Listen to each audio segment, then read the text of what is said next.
За энэ нэг далчаасан дураа хийг ирээс нь авч байгаа машинтэй залуу бол Nathan Cole. Залуу занд насандаа бөхөр хичээлж явах үедээ нийтийн ээжтэй танилцдаг. Эрчүүдийн ховцол хөрөнд сайн найзынхаа бодломжлоо нь харж байгаа баригддаг сэвтэй гав. Түүнд найз охин нь анх удаага аман секс хийж өгсөн хүчин ир бус юм байв. Энэ талаар сайн найзтай хэлээд байж байгаас нь харуус энэ хоёрын голд зөв орох зайгүй нь бат. Түүнээс хойш найз охинтойгоо болж л өгвөл тааралцсан газартаа янз бүрээр хийдэг болов. Ингээд төгсөлтийн баяр болж годом талбай төгсөгчдөр дүүрнэ. Харин оройн Cole найзтайгаа хоёулахнаа явж баяраа тэмдэглэхээр болно. Тэгээд дээвэргүй машинтай бороонд норон барин нэг баарнд ирвэ. Ороод ирсэн чинь нэг ч эмэгтэй хөөстөнгөө мань хоёрыг харсан хоёр эрэгтэй хоорондоо шивэр авир хийж мэгээд ганц юм тойруулахаар техникийн ард суусан чинь тэндээс нэг Jeffrey Dahmer төрлийн залуу ширтсэн сууж байдаг. Нэ хоёр ер нь гей баарнд ирсэн гэдгээ ойлгосноо ойлгоогүй мэдхгүй. Өмбөжүүлж байгаад биендээ нэлээд артаад энийг мэдсэн бүжгийн талбай дээр хоёулахнаа үнсэлцэн зогсож байдаг.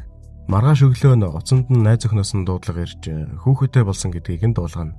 Энэ мэдээг сонссон Cole жаргалан салхинд хийсэн одож байгааг мэдхийн дээр мэдэж байлаа.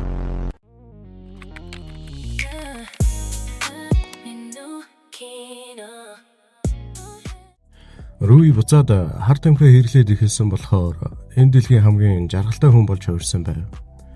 Галт огондоо илэрээд байж тэл дүүн хажууд нь байж таарна.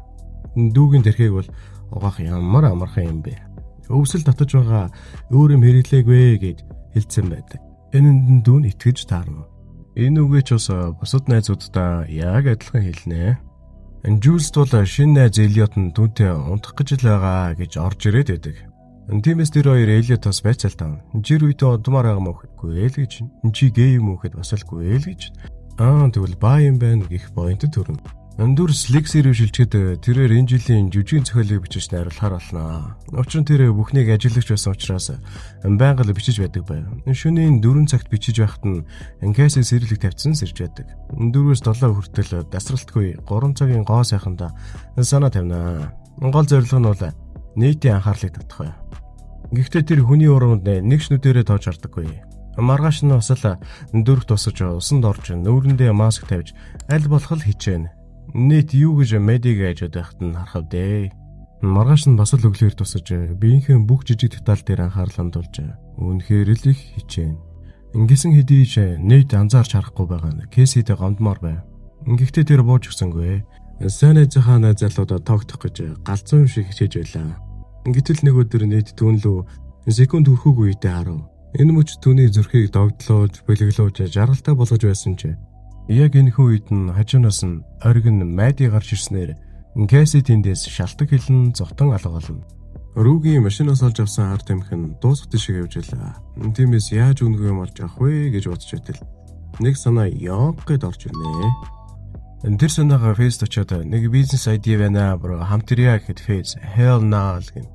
Энд чи миний яриаг дуустан сонсооч гэхэд чиний санаа эхлээгүй байхдаа таалагдахгүй байна гэв. Энэ үед Casey мэдээд чамайг хайрладаг, хүлээдэг, чиний төлөө бүхний зориулах хүний сонгохыг битээгээд ярьж байдаг. Үнэн хэрэгтээ өөрийнхөө талаар хэлсэн тэр. Нийт тэр хоёр 5 дахь болгоны орой уулзаж чирдэг байв. Нийтийн авд бол Сидийн алга болсноос хойш өдөр бүрл амиа хорлцмаар санагддаг болж. Ингэхдээ тэр боцож дулдахгүйгээр бууж өгдөг хүн биш бай. Тиймээс Фейзийн гэрийг тагнана. Тэнд CD байгаа гэж утсан хэргэлдэ. Рүй энэ дэлхий дээрх хамгийн буруу сонголт хийж Лаурид нөгөө санаагаа хэлнэ. Нөгөөх нь окей гэж хэлж зөвшөөрөн Жиндам дүүрэн хар тамхи өгнө. Тэрийг нь аваад гарах гэж байтал буцааж төлөхгүй бол чамайг хулгайлж авч чадах хүний наймын дүүн шүү гэж хатуу анхааруулна. Энэ үед Cole-ыг машинд нь байж байхад нь шатгантай гарч ирээд аваад орно. Фейз чи одоо ямар навшаа игээд намайг тагнаад байх уу гэхэд энэ чи миний хүүг зодсон гэд ярьж дуусаагүй байж ил хажуунаас нааш бууны бүксээр толгоор нь дийлснэ. Чамайг дахиад нэг л зөхөх юм бол гэхэд яан гэж гиснэ ахаа зөхнө. Тэгээд карманоосоо уцаа гаргаж ирээд цагдаа руу зарлааштай гэхэд ах уу чаддаггүй. Цагдаа руу залахгүй байгаа нэг шалтгаантай гэдгийг мэдэж байлаа. Тэгээд бүх үннийг хэлж Jules-тэй унтсан бичлэгтээ CD-гээ аваад ямаар байгаагаа хэлнэ. Фейз чи 17-тай хүүхэдтэй унтсан юм уу гэснэ. Надад л тэр новшин CD чинь байхгүй шүү. Миний болон миний найзуудын амьдралаас олгон байгаарэ гэд түүнийг тавьж явуулна. Энэ шөнө Casey нийт 2 уулзахаар төгссөн боловч нийт цэцэг байран Мэд дээр ирж байгаагаар энэ удаагийн төгсөв.